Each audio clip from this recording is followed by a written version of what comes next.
je te fais un petit vocal à l'abri de ma voiture pour te partager mon sentiment quelques minutes, heures après notre enregistrement. Je suis vraiment fier de ce que j'ai dit, j'ai envie de dire ça parce que je suis quelqu'un qui avait pas du tout confiance en moi il y a quelques années et qui est en train de travailler ça. Et en fait, j'ai l'impression que pendant cet enregistrement, j'ai dit des choses. D'ailleurs, plusieurs fois, je te l'ai dit. Je dis waouh, je sais pas d'où ça sort, mais je dis des choses que j'avais sur le cœur depuis très longtemps. Et je voulais partager ça avec toi parce que pour te remercier en fait de ce que tu fais. Et je trouvais que je te l'avais pas assez dit. Merci. Et vraiment, en fait, ça agit plus que sur les gens qui vont écouter. Ça agit aussi sur les gens qui enregistrent. Et voilà. C'était un petit partage. Bisous, merci, ciao, à bientôt. Hey, Finta. Explorer les basculements d'une époque, sentir frémir des énergies, voir les ruralités se transformer avec celles et ceux qui les provoquent, les repensent, les bousculent. Finta, c'est le podcast qui nourrit des esprits, des envies d'agir et des espoirs très concrets à l'échelle locale.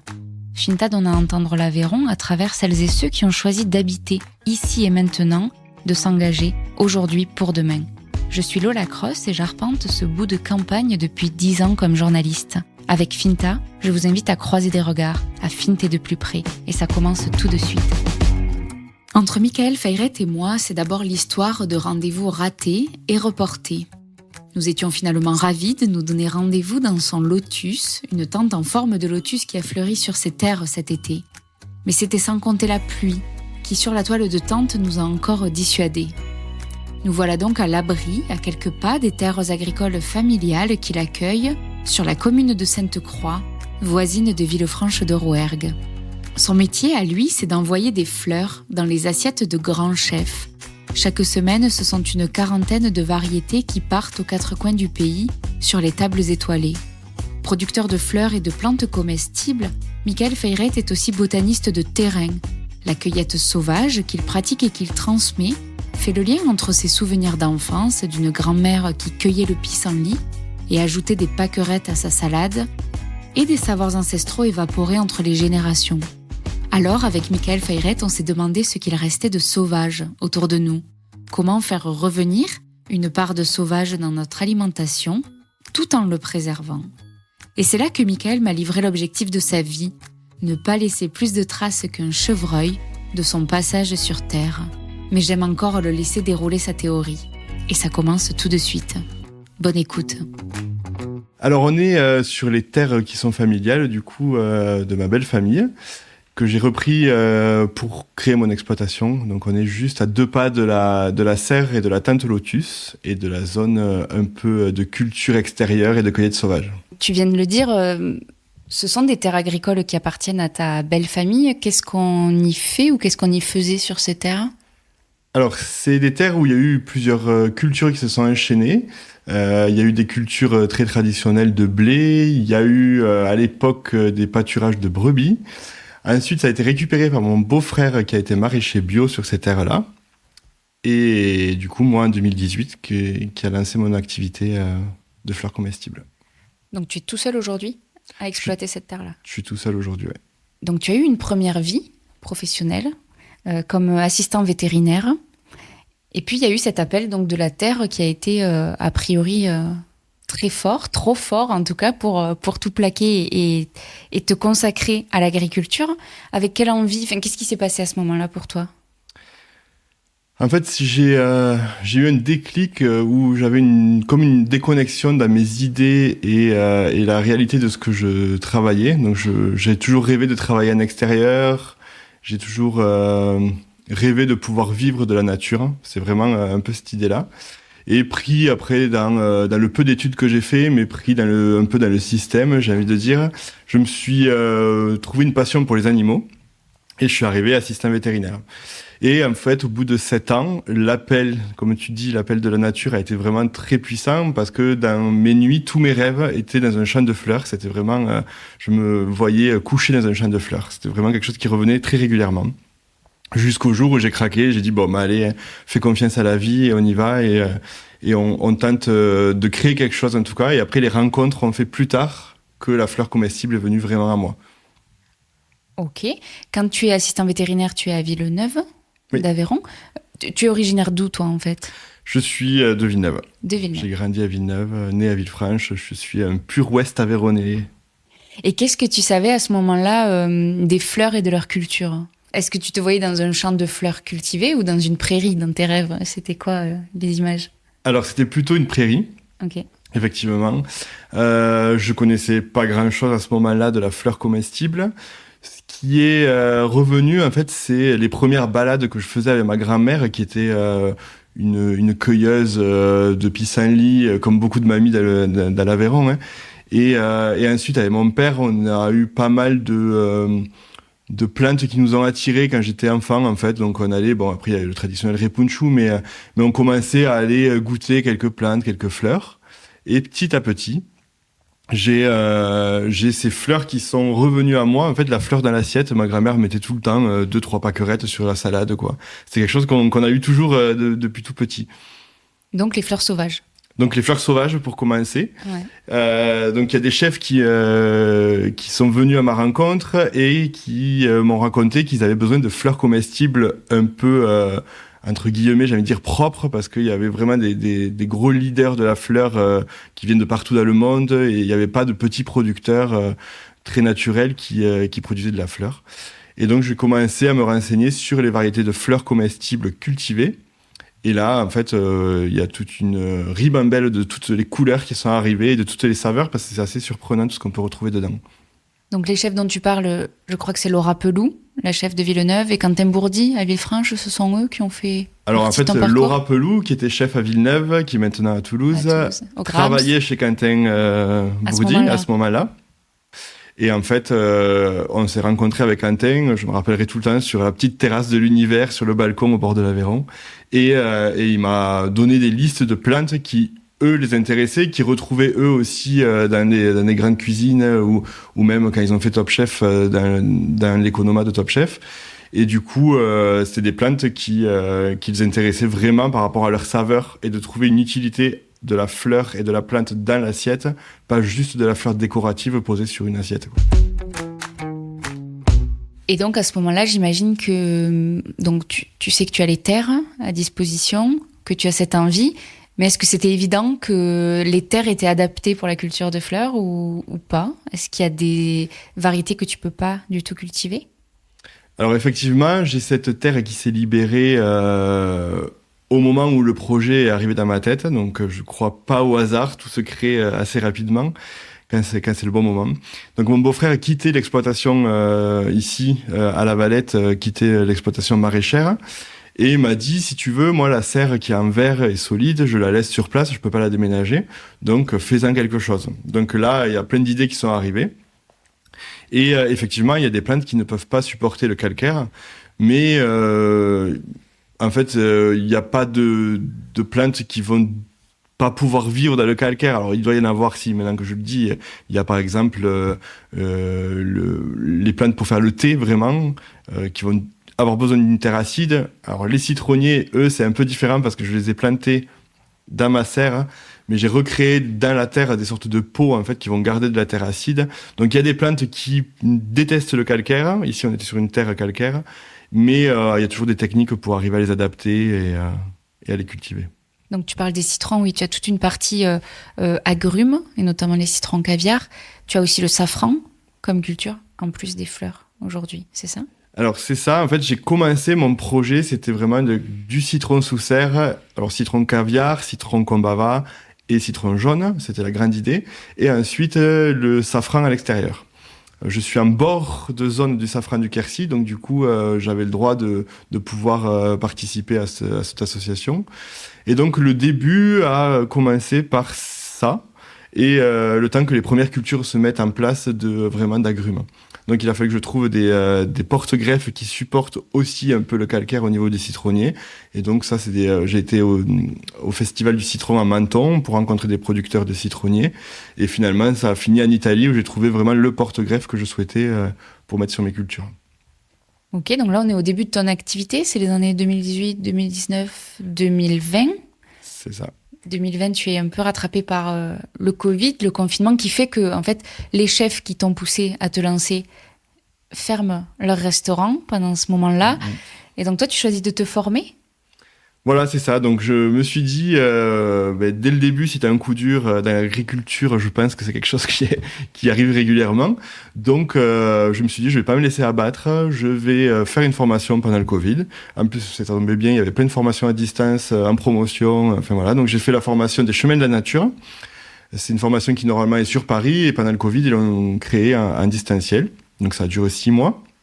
Et c'est une formation de herbaliste, cueilleur sauvage, et botaniste de terrain. Donc, botaniste de terrain, c'est une personne qui pourra identifier n'importe quelle plante à partir d'un bouquin spécial botaniste qui s'appelle une flore et qui n'a pas de photo à l'intérieur. Donc, c'est que du texte qui va permettre d'identifier des plantes. Ok. En fait, c'est que des termes botaniques très précis. Donc, il faut apprendre tous ces termes-là et après, juste en avançant petit à petit dans le livre, on se rend compte que les familles sont classées par des choses particulières qui les relient entre elles, etc. Et petit à petit, on arrive à la variété exacte de la plante. Avec que des mots en latin? Il n'y a pas que du latin, il y en a, mais il y a aussi, non, c'est des termes qui après ont été traduits en toutes les langues, mais c'est des termes très précis qui vont décrire des petites parties microscopiques de la plante, en fait. Ok. Et ça vaut aux quatre coins du monde? Ou tu as une connaissance fine d'un territoire en particulier ou de la flore française? Alors la botanique, en général, les termes sont identiques partout dans le monde. Après, faut voir avec les traductions. Donc c'est là où le latin va énormément aider. Je dirais que moi, je me suis plus spécialisé sur les plantes françaises et les plantes comestibles. Donc il y a beaucoup de plantes que je regarde pas forcément, enfin que je regarde pas, je les regarde mais que je vais pas m'en approcher vraiment parce qu'elles sont juste médicinales par exemple. Et moi c'est vraiment le côté alimentaire qui va m'intéresser dans la nature. Et donc cette formation, qu'est-ce qu'elle a changé dans ton approche de ton projet agricole? Alors du coup elle a changé que j'ai pu me mettre à commercialiser des plantes sauvages. Et notamment des petites pousses et des petites feuilles. Donc je suis plus resté que sur la fleur, je suis parti aussi dans des petites feuilles sauvages. Donc on a par exemple la pousse de vesse qui va avoir un goût de petit pois. La feuille de lierre terrestre qui va avoir des saveurs de sous-bois qui se marient par exemple avec la fraise qui vont nous rappeler la fraise des bois. Il y a plein de petites plantes en fait aromatiques qui se retrouvent dans la nature et qu'on va pouvoir utiliser après dans l'assiette. Et là, ce sont des feuilles que tu trouves autour de Sainte-Croix, là, dans les chemins qui nous entourent? Alors c'est ça, en fait, les communes des alentours doivent m'autoriser la cueillette et la revente.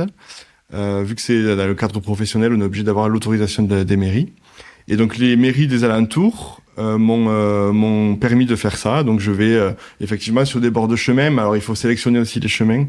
C'est quelque chose de hyper important pour moi, c'est que je vais pas les récolter sur des bords de route. Des fois, je vois des gens qui ramassent des répunchous sur des bords de nationales. Et en fait, il y a quand même maintenant des études qui prouvent qu'il y a des produits chimiques qui sont stockés, notamment tout ce qui est carburant et huile de moteur qui sont stockés dans les fossés. Donc, il va falloir vraiment aller sur des coins sauvages. Et on a de la chance en Aveyron d'avoir des milliers de coins sauvages et propres encore. Et très vite, les chefs, les mêmes qui t'avaient encouragé, te refont confiance. Et puis des chefs étoilés entrent aussi parmi tes clients.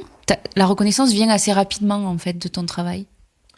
Alors je crois que je me suis installé au bon moment, toujours pareil, quand c'est le moment, c'est le moment. Et effectivement, on n'était pas nombreux en France à faire de la fleur comestible et de la cueillette sauvage et de l'expédier partout en France.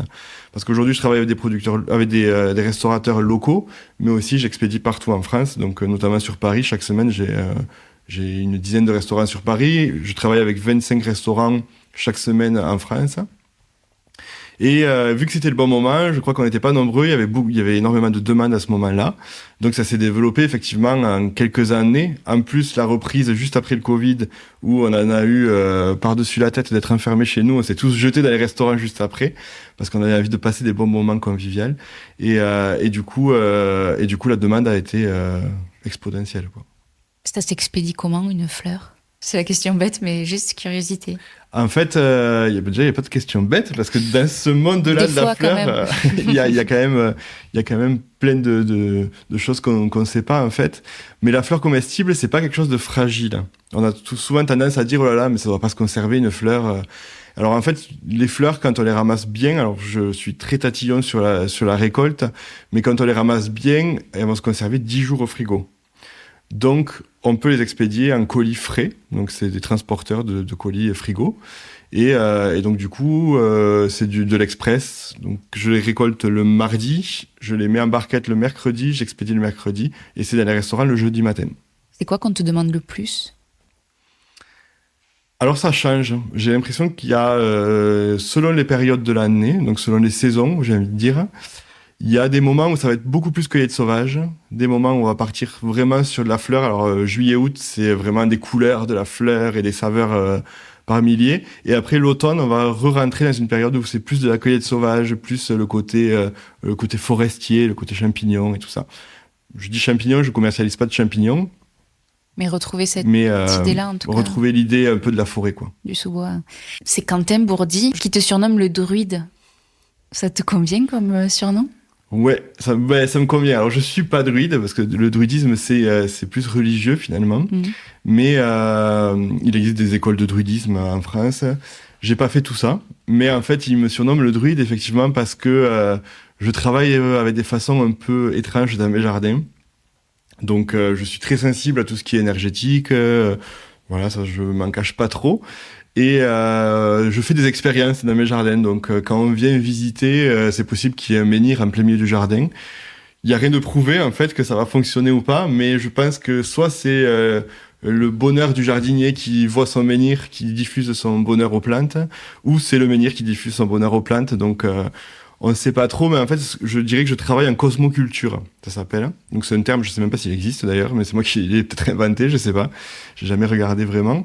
Mais je travaille en fait avec les énergies de la Terre en général, en fait. Et ça marche pas, je sais pas. Donc, il y a des expériences qui fonctionnent et d'autres non. Tout à l'heure, en introduction, tu parlais donc des serres. On n'est pas loin de tes serres, mais aussi de ton lotus. On aurait voulu s'y retrouver, mais la pluie en a voulu autrement. Ce lotus, donc cette tente, tu l'as pensé comme un lieu d'animation aussi pour faire venir du public à la ferme et avoir cette démarche de ferme ouverte et de pédagogie. Pourquoi ? Alors en fait, ça s'est arrivé pendant le confinement aussi. Donc mes premières sorties botaniques ont été masquées. J'ai été jusqu'à là en fait quand on avait le droit de se retrouver mais masqué. Donc j'ai fait les premières sorties botaniques. J'ai trouvé que c'était bien de pouvoir diffuser ce qu'on savait il y a 2 générations, qu'on a oublié et que j'avais réappris pendant la formation. Et je me suis dit pourquoi pas le partager en fait pour qu'on retrouve ça. Alors des fois j'entends des gens qui me disent que si on se mettait tous à cueillir pour la nature, ça serait la catastrophe. Je sais pas si ça serait la catastrophe. En tout cas, j'adore un proverbe indien, indien d'Amérique. Alors, je vais le dire pas en indien parce que je ne parle pas indien, mais c'est on cueille toujours la 7e plante que l'on voit. Donc, si on veut ramasser de la campanule, par exemple, on va laisser 6 plantes pour la reproduction, pour les animaux, pour les autres humains qui veulent ramasser de la campanule. Et on va consommer la 7e. Donc du coup, on en a. Si on fait tout ça, en fait, ça va jamais abîmer la nature parce qu'elle va toujours se gérer avec les 6 reproductrices qu'on va laisser. Et quand tu parles des savoirs que l'on avait il y a 2 générations qu'on n'a plus, tu penses à quoi ? C'est de reconnaître d'abord les variétés de fleurs sauvages ? En fait, on cueillait énormément. Donc si on part depuis les chasseurs-cueilleurs à l'époque médiévale, après beaucoup plus tard. On a eu énormément de cueillettes et c'est là où ils ont développé beaucoup de plantes. Alors c'est une période qui me parle énormément aussi vu qu'on est proche des Bastides. Et j'ai animé récemment des sorties où on parlait de botanique et d'histoire. Et en fait, on s'aperçoit que beaucoup de choses ont été apprises et découvertes à l'époque médiévale. Et après, petit à petit, et ça s'est accéléré les 2 dernières générations, on a oublié. Alors le pourquoi, on ne le saura pas, mais il y a sûrement l'industrialisation qui a créé des supermarchés et que c'était vachement plus facile d'aller ramasser une salade dans un étal de supermarché plutôt que dans la nature. Mais voilà. Après, je consomme pas que du sauvage non plus. Je vais au marché, etc. Mais Mais je pense que c'est important de retrouver ça. Et j'adore l'idée aussi de se dire que la première des médecines, c'est l'alimentation. Donc plus on va manger des choses naturelles, propres et variées surtout, moins on sera malade, quoi. Donc j'aime bien cette idée. Je sais pas si c'est très fondé, mais j'aime bien l'idée en tout cas. Moi, j'ai l'impression que si j'y vais là tout de suite, je suis capable de prendre la seule variété absolument interdite à la consommation, par exemple. Est-ce qu'il n'y en a pas beaucoup quand même des variétés à éviter de toute urgence? Enfin, tout ça pour dire qu'il y a quand même grand besoin d'une formation, et c'est ça que tu as envie aussi de retrouver, de donner des bases pour que tout le monde soit capable d'aller cueillir? Alors ouais, c'est ça. Du coup, l'idée, c'était aussi, au moment où j'ai lancé ces animations, c'était de dire aux gens, attention aux plantes, parce que c'est vrai que la plante était redevenue à la mode. Sur les réseaux sociaux, on commençait à avoir beaucoup de plantes, de gens qui ramassaient des plantes, pardon, dans la nature et qui les cuisinaient. Et en fait, je me suis dit, oulala, on commence à avoir n'importe quoi par rapport à ce que j'avais vu en formation. Hein. Et en fait, il y a effectivement des plantes très toxiques en France. Je sais pas combien il y en a exactement. Alors en plus, toxicité, ça veut un peu rien dire parce qu'il y a des plantes qui vont être comestibles seulement cuites, d'autres qu'on peut consommer 2-3 fois par an, mais que si on en abuse, elles vont devenir toxiques, et d'autres effectivement où une seule fleur peut tuer un adulte. Donc je dis tout le temps, quand je prends maintenant des gens en cueillette avec moi, les plantes c'est comme les champignons, si on ne connaît pas et qu'on ne peut pas l'identifier à 300%, on ne la touche pas ou on la consomme pas. Après, toucher, c'est vraiment une idée qu'on se donne. Si on touche une plante et qu'on met pas les doigts à la bouche de suite avec de la sève fraîche, il y a très peu de chances de s'intoxiquer. Mais voilà, quand on ramasse pas une plante qu'on sait pas si elle est comestible ou pas, quoi.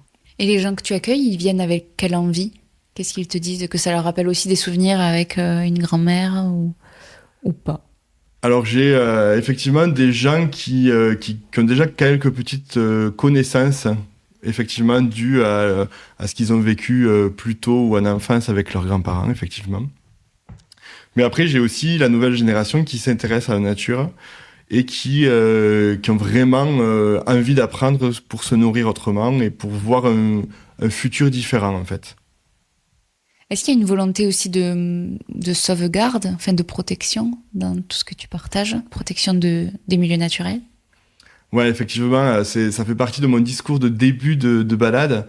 Je parle beaucoup de cueillette éthique, donc l'histoire que je te racontais tout à l'heure par rapport à ramasser la 7e plante, mais aussi de faire bien attention parce que dans certains livres de plantes comestibles, on va trouver que les bulbes de certaines orchidées sont comestibles. Alors, elles ont été consommées à une période, mais maintenant, toutes les plantes, toutes les orchidées sont protégées. Donc, il faut vraiment faire attention de se renseigner là où on est, si on peut ramasser telle plante ou pas. Il y a aussi les espaces naturels Natura 2000. On va pas aller ramasser les plantes dans ces espaces-là. Donc, il faut vraiment faire attention de ne pas abîmer la nature. Alors, je dis tout le temps quand je prends des gens en balade, moi, je veux que mon impact soit pas plus gros que celui d'un chevreuil.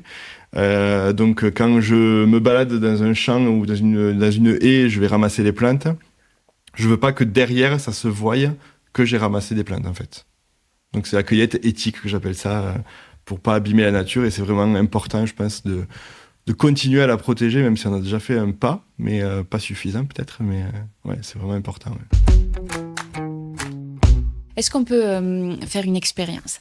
Est-ce que tu peux imaginer nous décrire une balade pour qu'au micro, sans image, on soit avec toi? Alors là, c'est une drôle d'expérience, mais pour décrire une balade, j'ai envie de dire déjà, elles sont aucune les mêmes. Donc c'est un peu particulier parce que si on vient 2 fois dans une balade, ce sera pas forcément la même. Il y a des plantes qui vont se recroiser et d'autres qui vont avoir évolué. Donc certaines plantes, on va consommer la racine, mais 3 mois après, on va consommer la graine. Donc décrire une balade, c'est assez particulier. Mais alors pour vous donner des images, on pourrait déjà imaginer la rencontre qu'on peut faire devant la salle des fêtes de Sénac. Donc Sénac, c'est un petit village où il y a une salle des fêtes, une église. Donc c'est sur la place de l'église. Donc on se retrouve là. Et le temps d'attendre tout le monde qui arrive avec les bottes, les kawés et les petits paniers pour pouvoir faire des herbiers. C'est ce que je conseille tout le temps, de venir avec un petit équipement pour récolter, faire un herbier pour pouvoir se rappeler des plantes. Et ensuite, on part tout le temps, on débute la balade sous le grand porche de Sénac. Alors, le grand porche de Sénac, c'est une petite porte, la porte des Anglais, qui est une porte médiévale, les seules traces des remparts qu'il y avait à Sénac. Et ensuite, on part dans les chemins. Et alors là, dans les chemins, c'est des chemins bordés de haies. On commence par des chemins plutôt de castines bordés de haies, et on finit dans des chemins plutôt boueux. Et en fait, chaque pas va amener de nouvelles plantes. Ensuite, en fin de balade, on va se retrouver au niveau de la serre. Et donc, à la serre, on va ici récolter des plantes qui vont plutôt nous servir à décorer nos verrines. C'est quelque chose qui est assez important pour moi de parler de ça, parce que quelque chose qui est beau se digère mieux et donne envie. Et en fait, l'envie, c'est quand on a un plat devant le nez, en fait, on a envie d'aller y mettre un coup de cuillère dedans. Donc, et en fait, c'est ça que j'ai envie de vraiment de montrer. Donc, on cueille aussi des fleurs dans la serre. Alors, j'ai ma petite liste de plantes parce que je sais déjà les recettes que je vais faire. Donc, c'est toujours secret pour vous pendant la balade. Et ensuite, on va dans la tente lotus. Donc là, je propose à tout le monde de s'asseoir et on va partager une boisson ensemble. Donc généralement, je fais une boisson à base d'ortie. Donc c'est une digestion d'ortie. Donc le terme digestion, c'est une infusion à froid.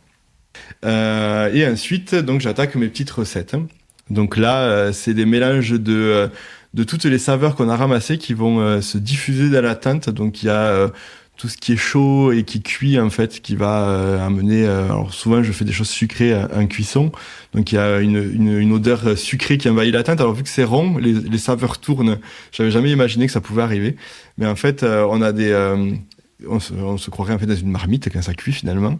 Et ensuite, il y a le côté mixage, parce que je fais toujours un petit pesto. C'est un peu l'idée signature de ce que je fais. Il y a toujours un pesto donc le pesto, quand il se mixe, c'est pareil, il envoie pas mal de saveurs. Donc voilà, après c'est un mélange de saveurs et ça se termine par une longue discussion en dégustant ce qu'on a cuisiné ensemble. Voilà un peu l'idée de la balade botanique. Et tu avais un projet, je veux bien te demander où tu en es, d'un cratère. Donc c'était dans une retenue d'eau qui est présente sur tes terres. Hein, oui, c'est ça. Une ancienne retenue d'eau, et donc de la transformer en amphithéâtre végétal dans lequel on pourrait retrouver toutes les variétés florales avec lesquelles l'homme a cohabité depuis qu'il vit ici, sur le Causse. Où est-ce que tu en es de ce projet ? Alors, le projet, du coup, n'est pas passé au niveau du financement de la région. En fait, tous les habitants de la région Occitanie pouvaient voter dans le cadre d'un budget participatif. Donc, effectivement, l'idée, c'est de restructurer cette ancienne structure hydraulique. Donc, c'était un lac collinaire, donc une retenue d'eau qui est assez petite, mais en fait, qui s'est percée et qu'on n'arrive plus à faire retenir l'eau. Donc, la solution, ça serait de la bâcher et d'en faire une petite bassine. mais j'en ai pas le besoin parce que j'ai une autre petite retenue, un petit lac en dessus qui est nourri par un puits, donc j'ai pas vraiment besoin pour arroser mes cultures. Donc l'idée, ça serait de la restructurer, comme tu disais, et de recréer les biotopes aveyronnais. Donc il y aurait de la tourbière, il y aurait une zone caillouteuse.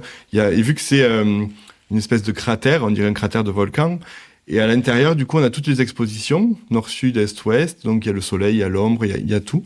Et donc l'idée, ça serait d'en faire cet amphithéâtre et de faire une ferme pédagogique végétale pour réapprendre tout ça et pouvoir observer tout ce qu'on peut cueillir en cueillette sauvage, mais dans un jardin botanique, en fait, tout simplement. Et en plus de ça, du coup, le projet a mûri. Donc, il y a cette tente lotus qui est arrivée. Donc, la tente lotus, c'est une tente qui est en forme de bouton de fleurs de lotus. Et cette tente, ça va me permettre de faire mes animations à l'intérieur, d'avoir une zone abritée. Mais j'aimerais dans le futur pouvoir accueillir les scolaires sur place ou les centres aérés. J'ai été à un moment de ma vie animateur faune en fait, donc autour des insectes. Donc c'était vraiment quelque chose qui me parle. Et alors en fait dans un jardin de fleurs, des insectes, c'est par milliers. Donc c'est super pour les enfants d'aller découvrir tout ce monde-là, quoi. Tu parlais tout à l'heure, j'aime bien l'idée de ton chevreuil, de pas être plus encombrant qu'un chevreuil. Qu'est-ce qu'il reste de sauvage, finalement, autour de nous ? Comme plante ? C'est une question philosophique ouais, que je te propose. Okay. Là, on parle de cueillette sauvage, de plantes sauvages, mais en fait, on est dans des paysages où il reste pas grand-chose en vrai de sauvage. Donc, Alors, je suis pas forcément si pessimiste que ça. ouais. J'ai envie de dire qu'il reste plein de choses. En fait, j'ai l'impression qu'on a l'impression qu'il y a tout qui disparaît, mais c'est peut-être qu'on n'a pas les yeux qui s'adaptent à ce qu'il y a.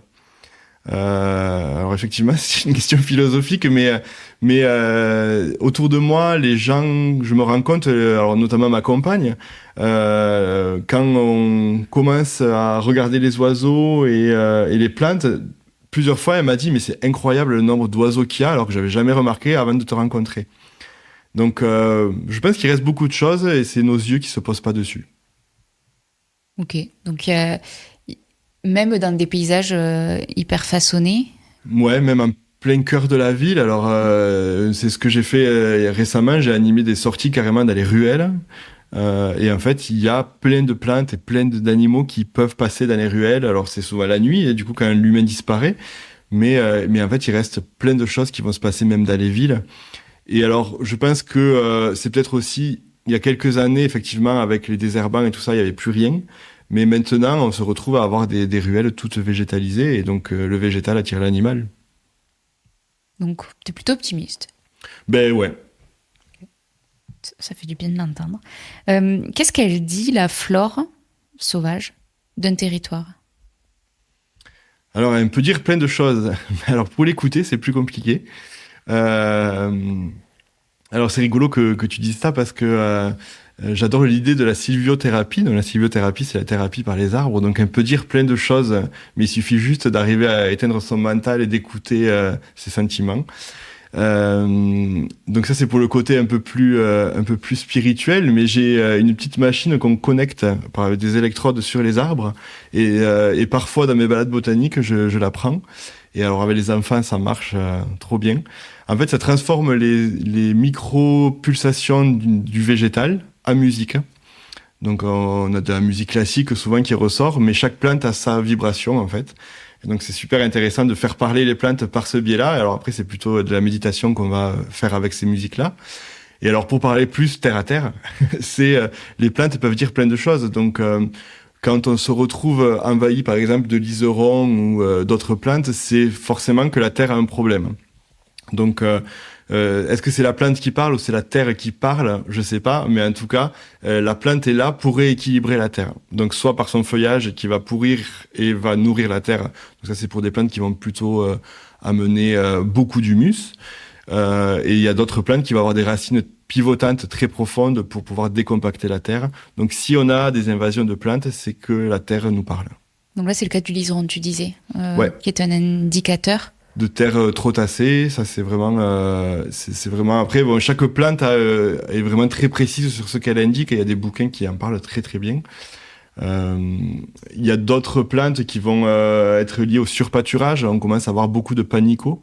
Le panico c'est une sorte de petit chardon à fleurs bleutées qui est magnifique, qui est comestible d'ailleurs et qui a un goût très intéressant, très aromatique. Ça pique un peu donc faut savoir le récolter au bon moment. Et ça, c'est les prairies qui sont surpâturées, par exemple, qui vont développer beaucoup de panicots.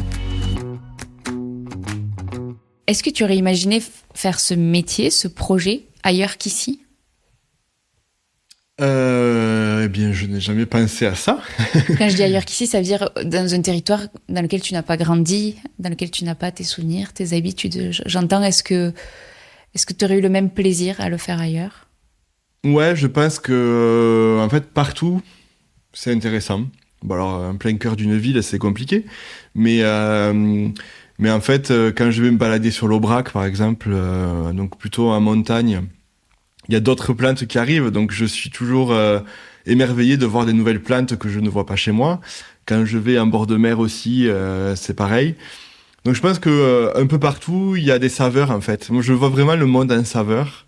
Et quand on est au bord de mer, on va se retrouver à des saveurs plutôt iodées, anisées, alors qu'en montagne, on va être plutôt sur des saveurs forestières. Alors il y a des plantes sur l'Aubrac qui vont rappeler vraiment les odeurs qu'on sent quand on fait une randonnée, quoi. Enfin, il y a plein de... non, je trouve que partout c'est intéressant.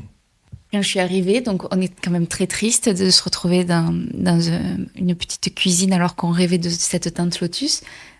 T'avais l'air tout triste. Est-ce qu'il y a une fleur là, à laquelle tu penses qui pourrait décrire ton humeur du jour? Ou celle dont t'as envie de t'occuper, quoi, après, là. Ouais, mais si, je réfléchissais, mais alors, je dirais le cosmos. Donc, le cosmos, parce qu'il a le cœur plein d'étoiles, donc j'adore cette idée-là. Mais par contre, quand il est tout mouillé, il est super moche. Et il a les pétales qui tombent. Donc, il ressemble à quoi? Moi, je sais pas ce que c'est. Alors, le cosmos, c'est une fleur il y a plusieurs couleurs, finalement, dans le cosmos. Donc, on va avoir des couleurs qui sont très dans le parme, le violet, le rose, le blanc. Et donc, avec ce cœur tout étoilé, donc c'est pour ça qu'il s'appelle le cosmos. Et en fait, quand il est tout mouillé, il a les pétales qui sont toutes retombantes, on dirait qu'elles sont gluantes, c'est pas très joli. Alors que quand il est en plein soleil, il est magnifique, il attire tous les insectes. Voilà, donc je dirais que c'est le cosmos qui nous rappelle un peu la pluie et le côté maussade de l'enregistrement dans une cuisine. Mais il va bientôt, le soleil va ressortir, le cosmos reprendra sa superbe. J'ai une question rituelle pour les invités. C'est toujours la dernière. En quoi est-ce que tu crois ? Alors, je dirais que je crois en l'avenir et je crois en la nature, en fait. Vraiment. Mais c'est vraiment très puissant quand je le dis. En fait, j'ai le cœur qui palpite parce que là, j'ai une foi en la vie, en fait, et en la nature qui est hyper puissant. Et du coup, je souhaite à tout le monde qui a des rêves de réaliser leurs rêves et que la nature va arriver, en fait, à tout créer. Donc, faisons confiance, en fait. Donc, je crois à la vie. Et même en l'homme, au milieu de cette nature-là ? Il en fait partie. Ouais. Donc, il va falloir l'inclure. Mais voilà, je crois, je dirais, au petit homme qu'on est. Ça veut dire quoi ? J'ai du mal à croire aux grands hommes dirigeants et aux gros pollueurs. Ça, j'ai beaucoup de mal à y croire. Hein. Mais je me dis que s'ils y sont, c'est qu'il y en a sûrement besoin pour le moment. Et alors quand je dis le petit homme, je me considère petit homme dans la nature, dans l'univers. Et en fait, je crois qu'on peut faire beaucoup de choses en fait, sans trop se prendre la tête non plus. Faut pas que ça devienne quelque chose qui nous empêche de vivre, quoi. Mais faut faire confiance, je crois. Ça veut dire qu'il faut un peu d'humilité. Ouais. Moi, j'ai l'impression que face à la nature, je me courbe un peu, quoi. Je fais une petite révérence quand même, parce que c'est grâce à elle qu'il y a tout ce qu'il y a autour de nous, quoi. Donc même le moindre objet, même le micro qu'on a sur la table, il est fabriqué à partir d'éléments de la nature. Donc, alors c'est sûrement du pétrole qui vient de... pas les meilleurs, ouais. Voilà, mais en fait, c'est la nature qui l'a transformé. L'humain, je crois qu'on fait juste du modelage de matière, mais on déplace la matière finalement, et c'est là où peut-être on va polluer énormément. Mais tout est créé par la nature. Merci beaucoup. Merci à toi. Je m'étonne même de ce que je dis. Je t'ai lancé sur de la philosophie. Je savais pas que j'étais aussi philosophe. Écoute. Merci d'avoir écouté ce nouvel épisode de Finta jusqu'au bout. J'espère qu'il vous a plu, inspiré, questionné et fait voyager peut-être. Si vous souhaitez continuer la discussion, je suis toujours curieuse de vous lire et d'échanger. Je vous propose que l'on se retrouve sur Facebook, sur Instagram ou sur le site fintapodcast.fr. Vous pouvez retrouver tous les précédents épisodes de Finta gratuitement sur les applications de podcast. Et pour recevoir chaque nouvel épisode directement dans votre boîte mail, vous pouvez aussi vous abonner à la newsletter. Et pour que Finta vive, si vous appréciez le podcast et que vous souhaitez soutenir ce travail indépendant, partagez-le autour de vous. Transférez-le à vos amis, parlez-en. C'est le meilleur soutien que vous puissiez nous apporter. À très bientôt.